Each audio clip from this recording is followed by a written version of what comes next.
Aloha, my name is Kieran Polk. I'm the Executive Director for the Kapolei Chamber of Commerce. We're so excited to launch our very new series called BizTALKs.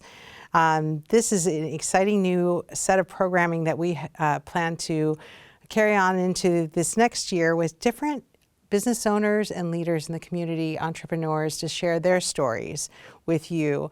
And we're excited today to have our first speaker for our new BizTALKs. These BizTALKs are actually a part of what we are planning in the West Oahu area for a West Oahu Entrepreneur Innovation and Entrepreneur Center.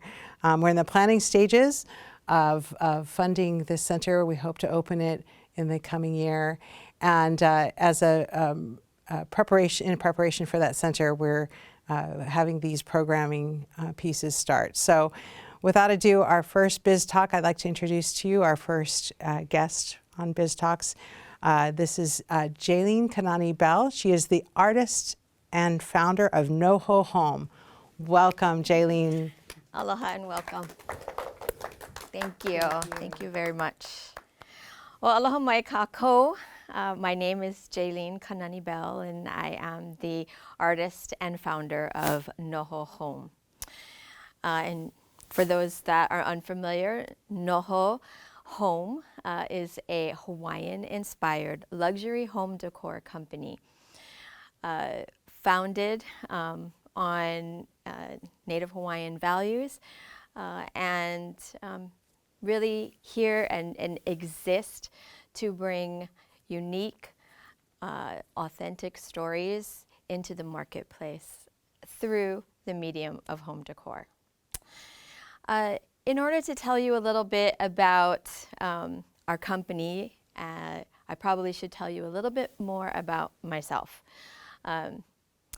Our companies are typically an expression and a culmination of who we are and where we've been and what we want to bring to the world.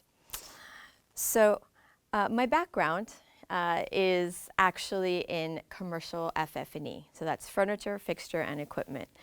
Working with architects and interior designers to specify products that would go into commercial applications, banks, hotels, and the like. And what I quickly found out is that there were really no designs that spoke authentically to our island history or culture. And as a proud Native Hawaiian, that just didn't settle well with me. So in collaboration with the work I was doing, I started to make my own designs and really pulling from our cultural practices, our beautiful crafts, our history, and incorporating as much olelo as possible. One of our missions is to normalize olelo Hawaii. And I'll talk a little bit more about that later, but really this is how I started and came to design. I do not have a formal education background in design. I actually have a bachelor's in political science. So to share with the audience, today and in the future, you really don't know where your path will take you in life. My mother was she was a designer. She did Hawaiian-inspired T-shirts and bags.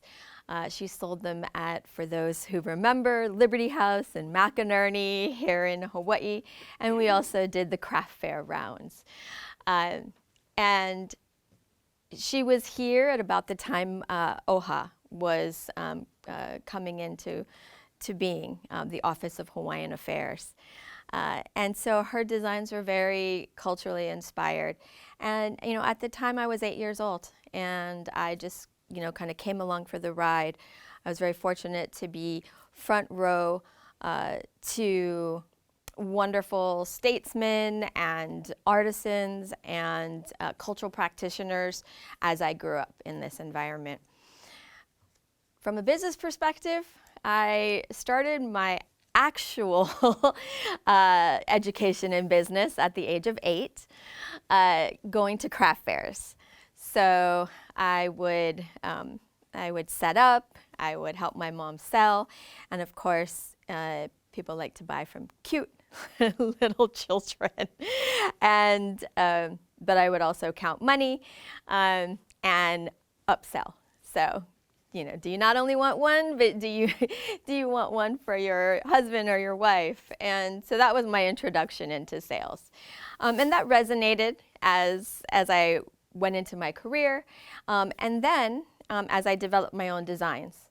Developing designs for those who are artistic or creative is something that is pretty innate. I think the challenge for most creatives is, how do I monetize or sell those designs? And so often when I'm talking to students, I'd like to share that, that really, that mix between the creative and the business aspect, if you can bring that together, it really is a nice recipe for success. Now, I think here in Hawaii, we do have a challenge with our values and monetizing. So that business conversation is something we'll talk a little bit more about. But as I started to develop our designs and motifs, I started licensing them to large manufacturers, large global manufacturers, and they would then sell the designs on their products to the hotel and commercial industries. And so I like to say Noho Home was for the aunties, because my aunties would often ask me, "Oh, Bebe, can I have a rug for my house or a pillow for auntie's bed?" And I'd always have to respond with something like, "Well, if you buy 500 or, it's going to be, $5,000 a piece." And so I started really thinking about that. How do I solve this problem? How can I bring Hawaiian-inspired, authentic design into the home space, but not only in a boutique type of way where you can only get one piece and it's very expensive at a craft fair, or you can go to Walmart and get something really kitschy. I wanted every Native Hawaiian, as well as every local person, as well as someday everyone globally, to be able to walk into a department store or go onto our website and purchase something that it has the same quality that you're accustomed to right now. So that was a space that nobody was in. And that is how in 2019, January of 2019, I launched the brand Noho Home by Jalene Kanani. And Noho in Olelo, Hawaii, amongst other things, means to sit, to dwell, to exist, to be from, and that feeling is those sentiments are what we bring to Noho Home. So speaking of sitting with a thought, a feeling. This is something that is important for indigenous entrepreneurs, and I think it's how we set ourselves apart, almost innately. We have a third person in all of our business conversations, and I call it, or it's called the na'au for me. That's how I consider it. It's your gut. Or it's that thing that's on your shoulder talking to you. So there's always this third perspective that's there. And what that is, to me, is that's my kupuna, and that's the aina. And that is really what makes I think, the indigenous entrepreneurial experience different. we bring what we have learned, and then we turn that in to what we can share. We may not be passing immediately what we've learned. So I don't think of myself as an educator. I think of myself as a connector. I have my context of experience, my kupuna that have shared with me, my family, my ohana, and what they have shared. And I don't necessarily regurgitate that to my community, but I take all of that experience and I create art, and I create my business practices, and I create my daily life and structure through that experience, that lens. So the Indigenous entrepreneurial experience is a unique one. And being here from the west side of Oahu, I'm originally from Kapahulu, and then Waimanalo, and now here in Kapolei. And this out of my home is where we really started Noho Home. And now we've built out a microfactory in Waipio. And really that microfactory was built to participate in what is called mass customization. And so mass customization is the ability to have great breadth and depth of design and product and offering in small batch, one-off or small batch. And this really addresses an issue of sustainability.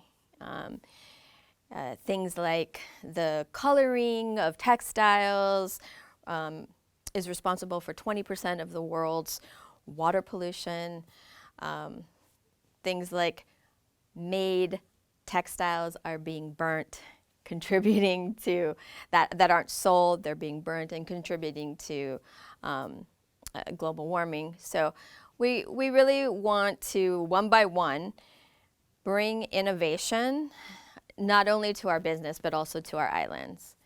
It was important for us to have some made in Hawaii product and to really focus on best practices.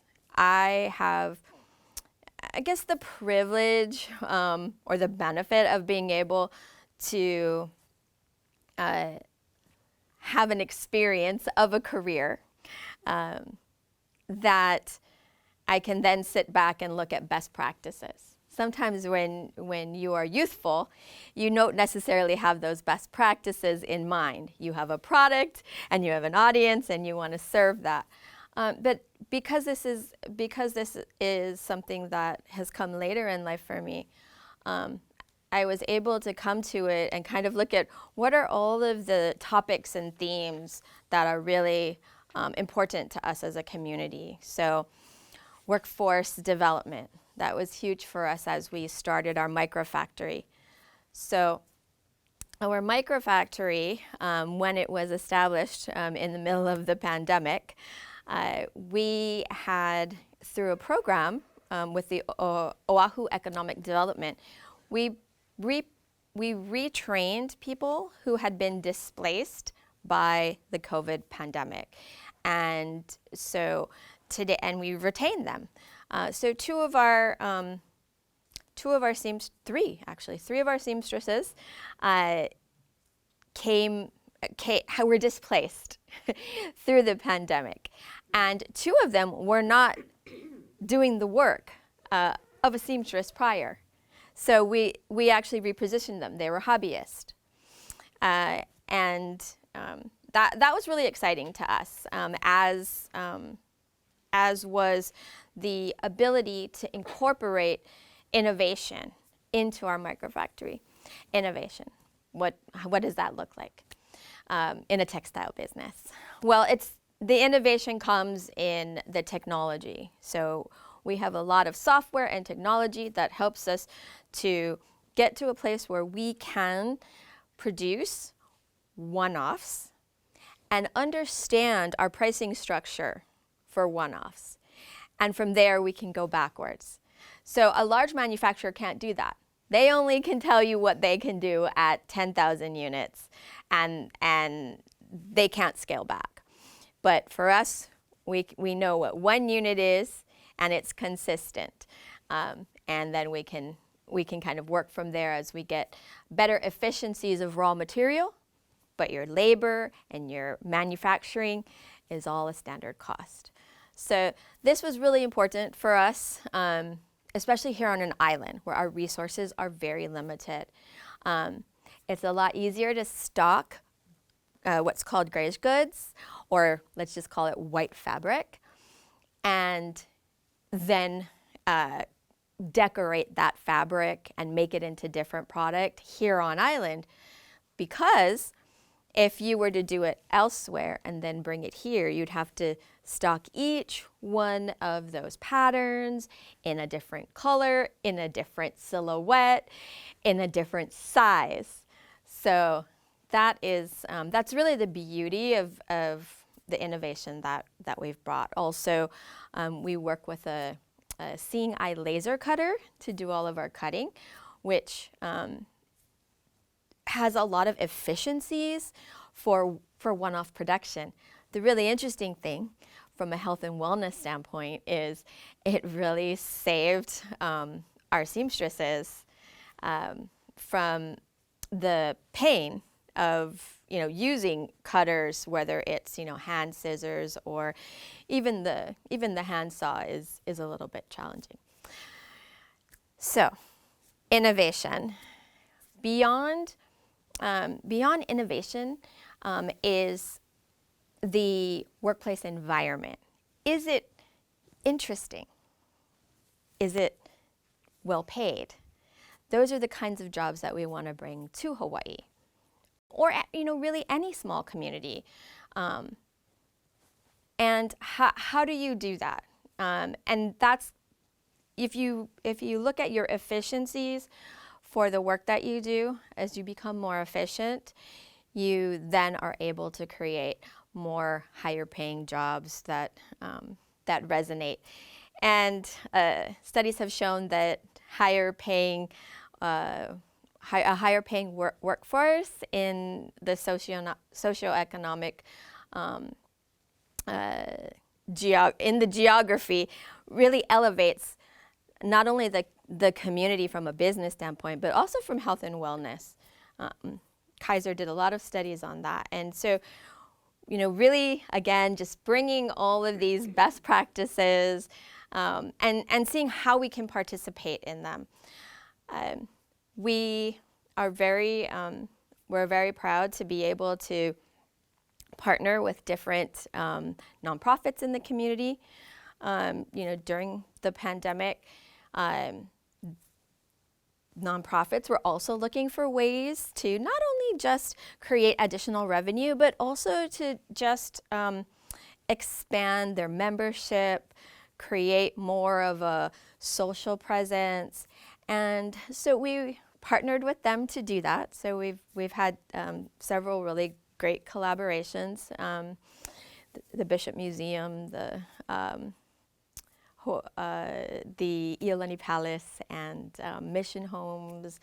We really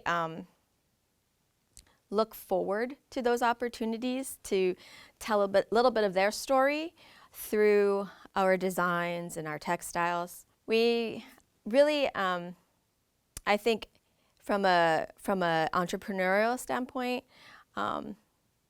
it's really rewarding to be able to be in the community at that level. So, what I would like to kind of transition into is career development. We're here at the UH West Oahu University campus in their new creative media campus, and it's just stunningly beautiful and with the greatest in innovation and technology.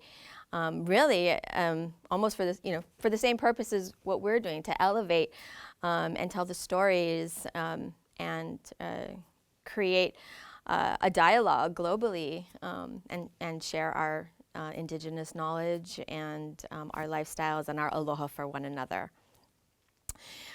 So career development for our OPO. This is something that I really enjoy. I love talking to students. I really enjoy sharing tips and tricks, etc. And so a couple of things that I think are really important from a student perspective. One is to understand that there's probably no other time in your life where you have the opportunity to explore as much as you do than in your youth. So if there's going to be a time where you're going to be a little bit exploratory, a little bit reckless, a little bit risky, or a lot risky, now's the time to do it. Explore and really look at what's out there and available in the marketplace. And don't be closed-minded. I think that we kind of come to our 20s thinking, this is what we have to do, and we're very driven. It's great to be driven, but also be driven and open. Then on the older spectrum, where we're coming back to school, for maybe we've been displaced, maybe we want to rediscover our dreams. This is also a time to be exploratory and to understand from an openness perspective that probably the biggest trait, I think, or the greatest trait to have as an entrepreneur is a life learner. So if you have a commitment to being a life learner, and it's not only a commitment, honestly, you have to really like it. You have to enjoy learning. As an OPO or as someone who's coming back to school to reconnect and to grow something new, that's going to be a wonderful trait to have, is that openness, that life learner. Something I think that is very difficult for many people is socialization and networking. And I think that most entrepreneurs, as well as C-suite executives, will tell you that there's really not a lot that you can't really get around the networking. So much is who you know. I'm not going to discount what you know, because absolutely what you know is phenomenal. But in order to leverage what you know, you really should know some people too. And you really want to connect authentically with people, because that's going to grow you in many, many ways. To the point of being an entrepreneur, being able to connect with people will help you explore your ideas. It will help you to gain knowledge. One thing that I always share and was shared with me is that you really should test your market. And you don't test your market with your family and friends, because your family and friends love you. And they are going to think that whatever you do is fantastic. But are they going to take $50 out of their pocket and pay for what you do, your product or your service? That's really the question. So what you're going to find is that when you go into business, you're going to find your support, your cheerleaders. They're called your customers. So your family is going to be there for you personally, but the people who are going to really uplift your business are your customers. And how do you gain customers? Through interpersonal connection. And so that's really important from a networking perspective. There are lots of things, I could talk about that are a little more granular. When there's an opportunity at school, someone's coming in and having a talk. You show up to the talk. Sit in the front row. Let them see your face. That is a great way to prepare yourself. I'll tell you a little story. I mentioned that I I was in school. I was getting my bachelor's in political science, and I had intended to go on to law school. Well, I got pregnant, and I had my oldest daughter. I have 3 now. So I decided I could not afford to go to law school for 4 more years. So what I did was every day, I would go into the Career Development Center and I would sign up for whoever was coming in to interview. Didn't matter where they were coming from or what job they were offering, I was practicing. So I was practicing for the job that I really wanted at that point, which was in public relations. Yes, and at the time it was a $19,000 a year public relations job. And so one of the companies that had come in was actually a carpet company. And I signed up and I went home, and I just happened to have a friend whose father had a carpet store. So I called him and I asked him, what's the latest and greatest in carpet these days? And he gave me probably maybe a 10-minute little spiel.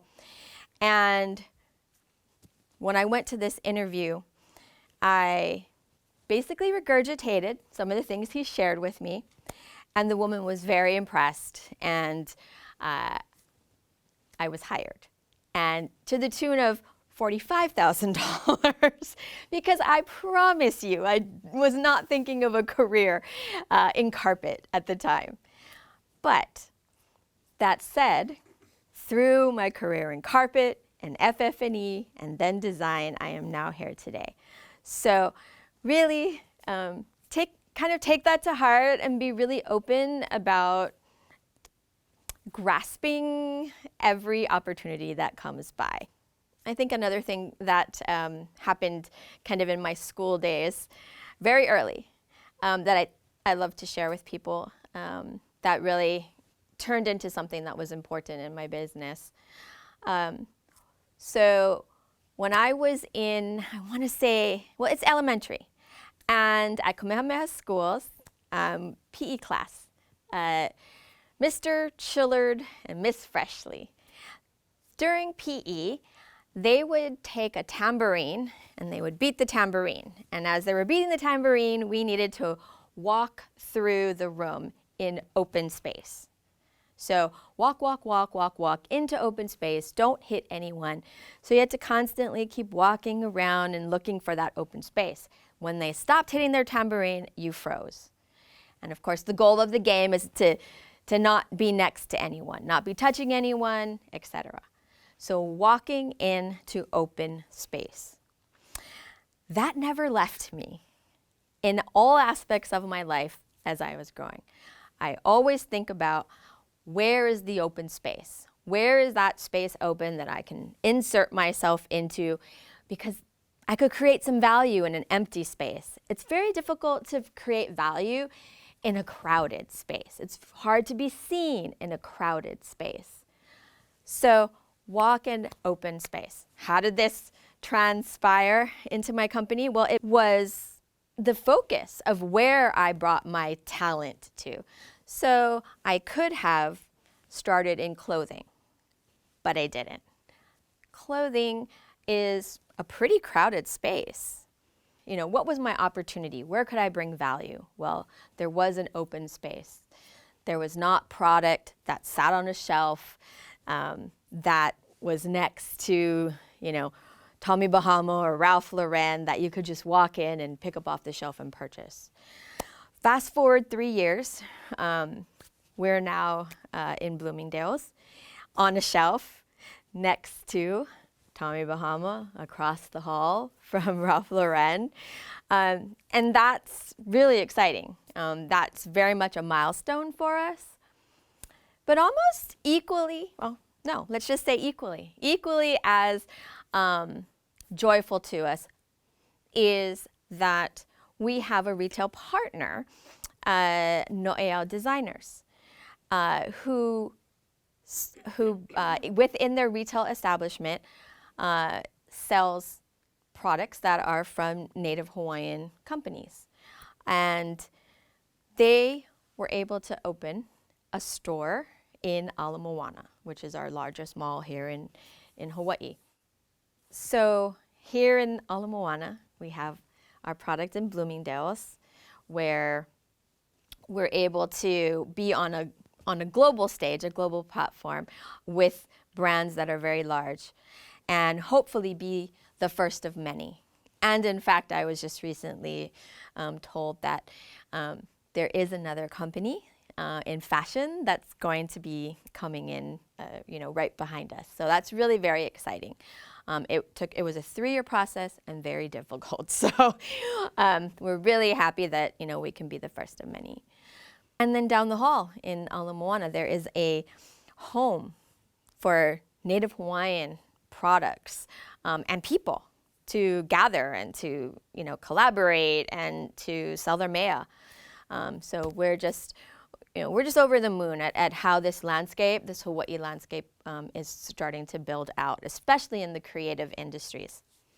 Traditionally, I think it was thought that you could not make a living in creative industries.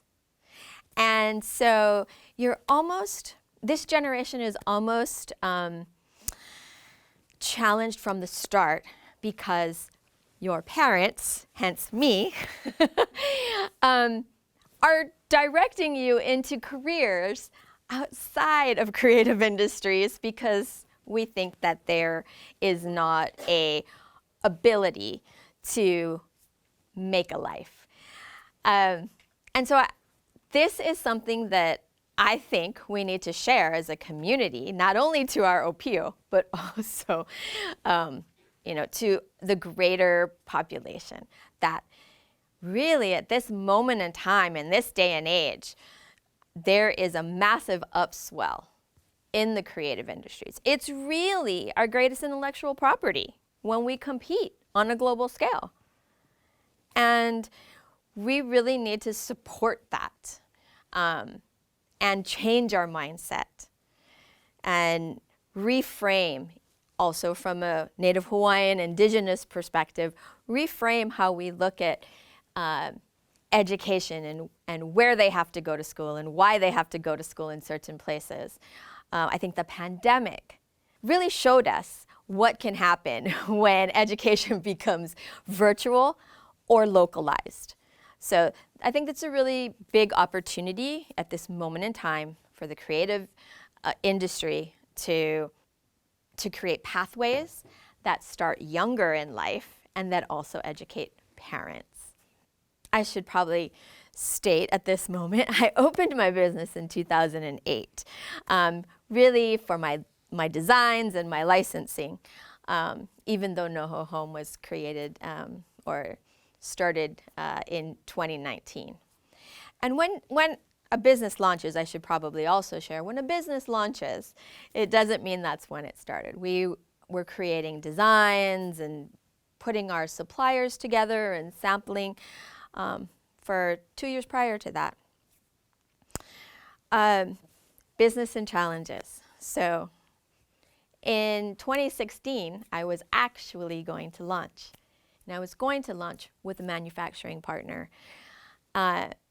And then we had a medical emergency in our family. And that stopped everything for a moment in time. And that happens to people in many different forms and fashions. Maybe you run out of money. You have elderly parents. Whatever the case might be, things change. And I think we've become much better at addressing change, especially through pandemic. And one of my favorite books, Who Moved My Cheese, not only my favorite for its topic, but also for its shortness. It was a good 45-minute read, but mind-blowing and changing. I think I maybe was in my early 30s when I read it, and my kids were like in elementary school, and I made them all read it. And because it was amazing. And if you could really take that to heart, so I'm not going to share all about it, but go read it. if you really take that to heart, change is inevitable. And if you can identify that the cheese is smelly or the cheese is no longer there and that you need to go search for new cheese. And I will use this example to illustrate what I call the new way of coming to business, which is problem solving. So whenever you go to a startup class, they're always going to start with, what problem are you going to solve? So for those who are starting a business, that's great. You're looking for a problem to solve. For those with existing businesses, solve your own problems. Because the kids, the entrepreneurs, the startups, they're going to come solve your problem for you if you don't. So your number one goal is to solve your customers' problems as a business owner. That's all you do all day. And a wise man once told me, if you don't have problems, you don't have business. You don't have customers. So internalize what your customers are saying to you and then solve for it. And that is really how you will grow and you will thrive in this day and age. For those of you who are looking to start businesses, identify where the open space is. That open space is a problem, right? It's almost synonymous. If there's nothing there, there's a problem because people are looking for things there. So that's something that I think really will add to the success of a business if you can really identify your challenges and then foresee them, hence the change. Is the cheese smelly? Is the cheese not there? Well, identify that and move forward in it. I think at this time, we probably have a few questions. Yes, thank you so much, Jalene. I mean, for your mana'o and just for sharing your stories. I mean, Pleasure. So much fun to listen to. I think there's so many future entrepreneurs and those in business right now that could probably glean some little tips. But yeah, I have questions asked, leading the Kapolei Chamber of Commerce all the time about business. And I'd like to kind of just pitch a few to you and talk about some of the things that you spoke about today. But you mentioned about just the challenges of small businesses. We're in this world of coming out of the pandemic and all of that too. But, with those challenges, there's a passion and love when you start a business. What are some of the things you love about being a small business? So definitely, what I love is being able to connect with our customers and our partners in the community. That is my ultimate favorite thing to do. What's a close second is the ability for me, because it is an artistic endeavor, to create. So that really, between those two things, I could do that all day long. Unfortunately, accounting has to be done. I hear you. And I'm a people person too. And you can ask anyone around me. I'm like, somebody get me an assistant. But you go for your passion and the gifts you have, and I see you doing that. It's amazing. So, no, that's a great advice for anyone with their small business, is to really focus on that, on their passion and their love. So on the flip side, I started talking about challenges. What are some of the challenges you think that our small businesses are facing today? Yes. So there are many. So I think I'm going to talk specifically about Hawaii for a moment. So in Hawaii, we have and it's not actually new. It's been happening for a very long time. But we have a challenge with manufacturing here. And now what that does for this moment in time, so that's been systemic, right? That's been systemic. But in this moment in time, the challenge becomes we don't have the intellectual property of a robust community of manufacturers. So what I'm saying is that whenever I need someone to fix my seeing eye laser cutter, I have to go elsewhere to get someone to fly in to fix that. If I need a part, oftentimes I need to reach out, go elsewhere to get a part.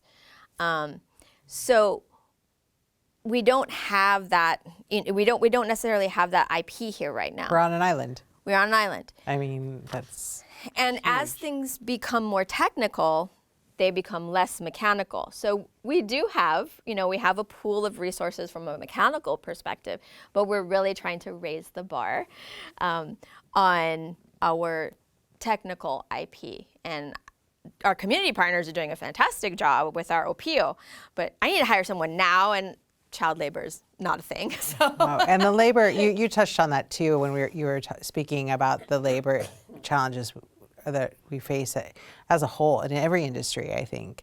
But that's a really good point. And I love some of the things you talked about. You talked about sustainability too, and that's one aspect of it. Being on an island, having everything shipped in, but that innovative mindset.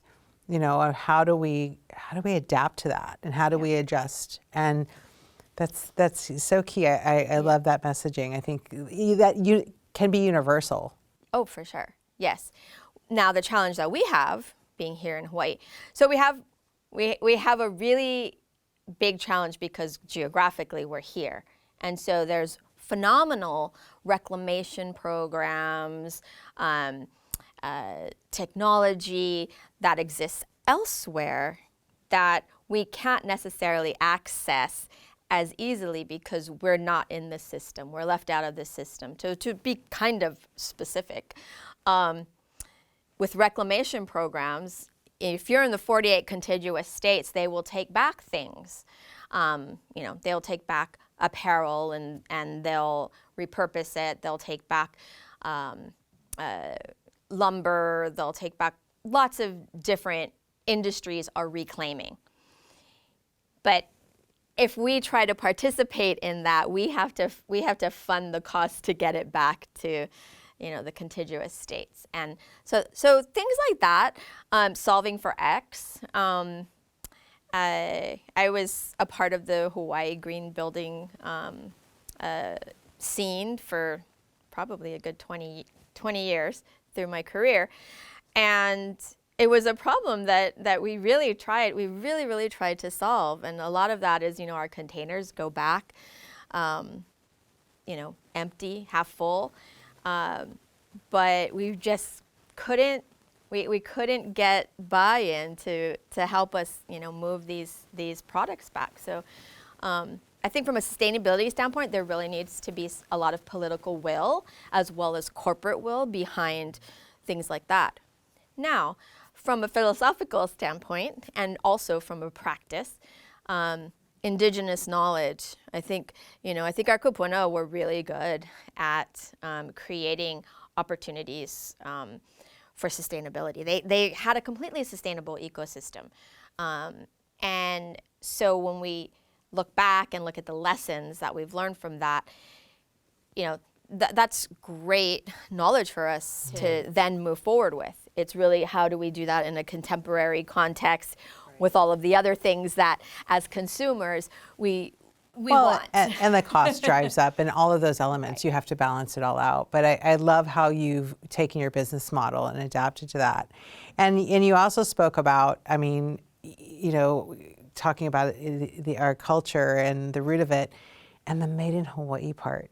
Having your own microfactory here on the west side, but just being able to really capitalize on that.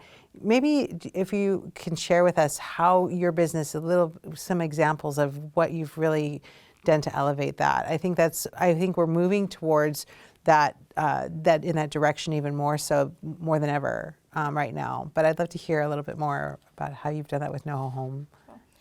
So I do want to preface, Yes. because I always want to be as transparent as possible. So we manufacture both overseas, in the States, and in Hawaii. And I think that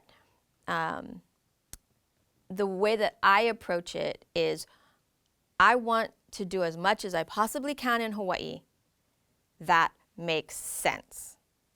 Right. So that makes sense. Right. So that's our approach to what we make.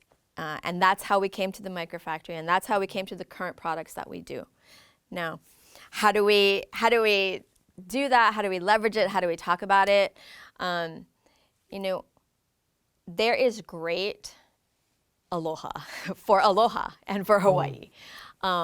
There is a lot of value to who we are and what we and how we exist. And you know, part of that is a blessing, and part of that is a challenge with how we manage that with tourism, etc. But the opportunity is there for authentic connection with people who really feel a connection and resonate with our island home. And so people are, never more than before, willing to pay a little bit more. To shop local. To shop local. We have seen just a tremendous amount of companies that are interested in local made products. And I think that you probably see, I saw it this morning. I went to get a latte, and you know, right at the counter there were 3 or 4 different made in Hawaii products that were, you know, grab and goes. And that was just really exciting to see that, you know. And your products have a story. I love, you know, I'm a big fan, and I love that there's Olelo Hawaii tied into the story of your products, and that's huge. I mean, I think that that kind of carries into the tourism. You know, you hear a lot about regenerative tourism right now. That's the hot topic du jour.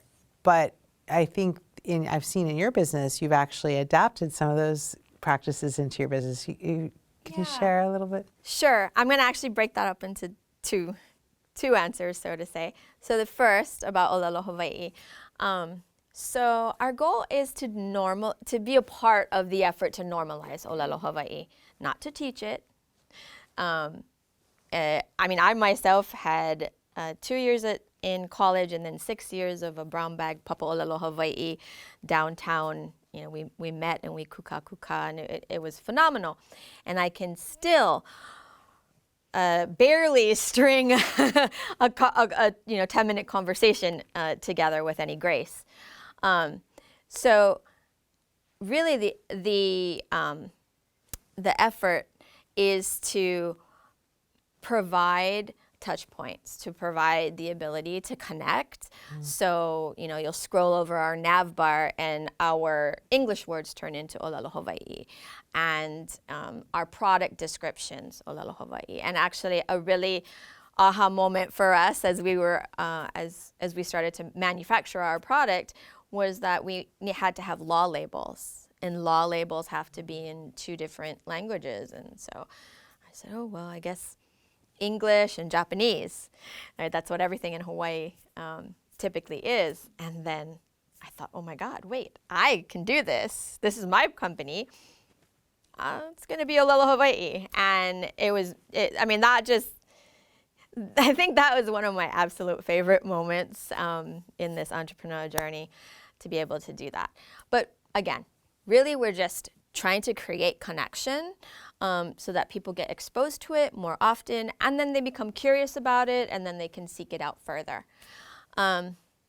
Second part, okay, wait, remind me about the second part. Regenerative tourism. Oh, totally yes. To that, though. Okay, yeah. Regenerative tourism. So in the effort to bring a more connected experience, a more socially economic, benefiting relationship with our tourism industry. this topic of regenerative tourism has come up, and we, in the spirit of, wanting to participate in all of the best practices, decided that we would figure out how we as a company could participate in that.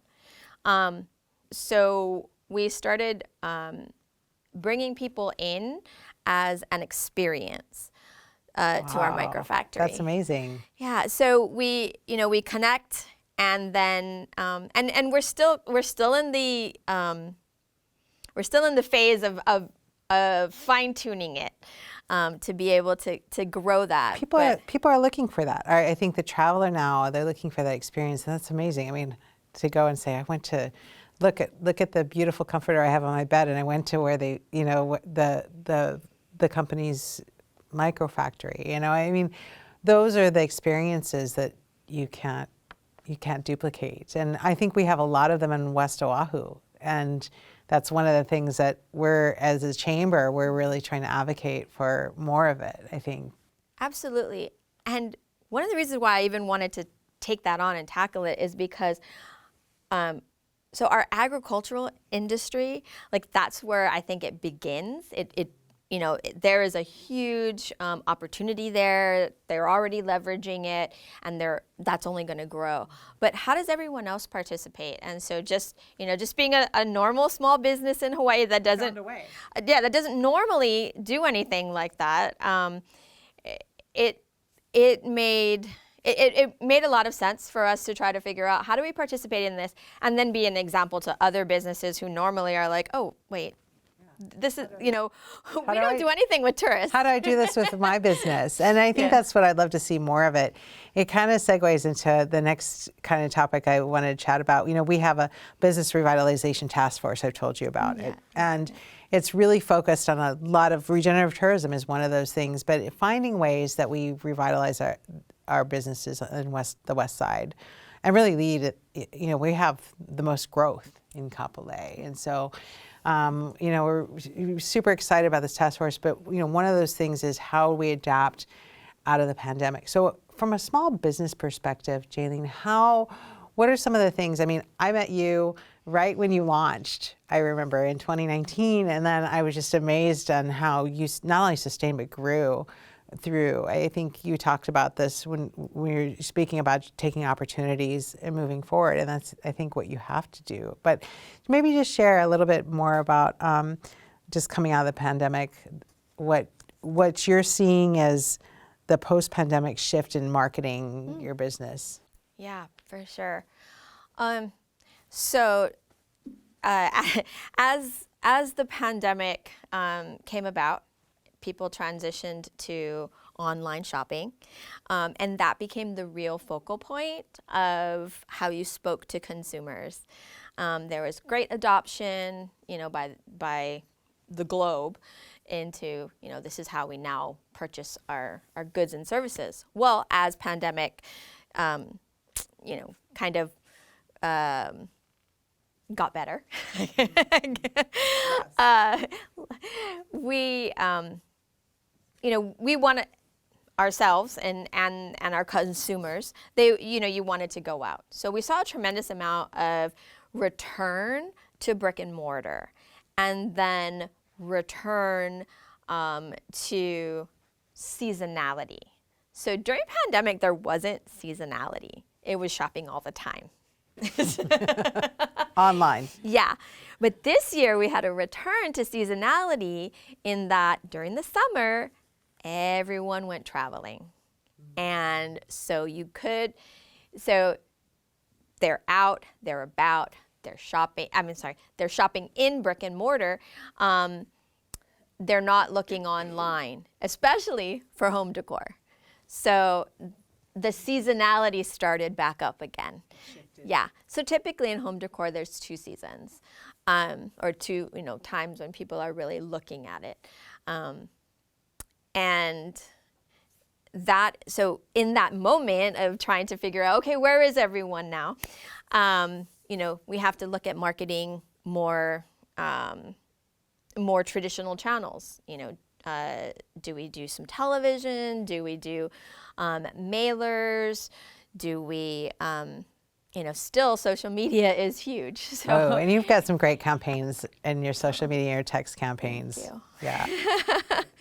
you. Yeah. For those entrepreneurs out there, go check out her social. It'll really give you some great insight and tips. But thank you. yeah. So, there's so many, I could go on and on and on. I know we could talk for hours. I am so appreciative of you being here today. My pleasure. And I thank you for all your mana'o and your stories and what you shared. I mean, I think there's so many insights and gems that, those viewers watching this story today will hear. But before we go, I want to just ask, maybe if you can share, if you're speaking out to those future entrepreneurs or those starting out or just getting going, maybe your top 3 or top few tips that you have. All right. Top 3. Top 3. Top 3. Well, I did mention one, which was life learner. So that is definitely in the top 3. Be a life learner. And look for the opportunities. And look for the opportunities Yes. to connect. Then I think number 2 is this is a health and wellness. This is not everything. This is something that you do. You may succeed, you may grow, you will learn. There is no failing as long as you learn. So just know that if you learn from anything that you do, it's going to put you in a much better position for that next thing. And especially when you start a company, you don't know if that thing that you're starting with is the thing that will really launch you or take you off. You're always going to be revising what you're offering, improving what you're offering, updating, taking feedback from your customers. How do you, how do you improve and grow? So just know that whatever you're doing is not everything. So from a mental health standpoint, thinking in that context hopefully will bring down your anxiety level. There is a lot of anxiety and stress and woes, and at the end of the day, you are a person with many, many facets and dimensions, and remember that. No, thank you so much for sharing. Thank you for all those tips, and just thank you for your time. And it's just refreshing to kind of, just to your point, we should always be looking to be uplifted and also seek new knowledge and new direction. So just appreciate that. And I also want to, before we sign off today, thank the UH West Oahu and the Academy of Creative Media. If you haven't heard, this is an amazing facility. You can see this is one part of this building that opened up last year, and they're doing great things in education to further the creative media learning in this community. So thank you all. Thank you for thank you for watching us, and we will see you next time for our next Biz Talk, brought to you by the Kapolei Chamber of Commerce. Mahalo. Aloha.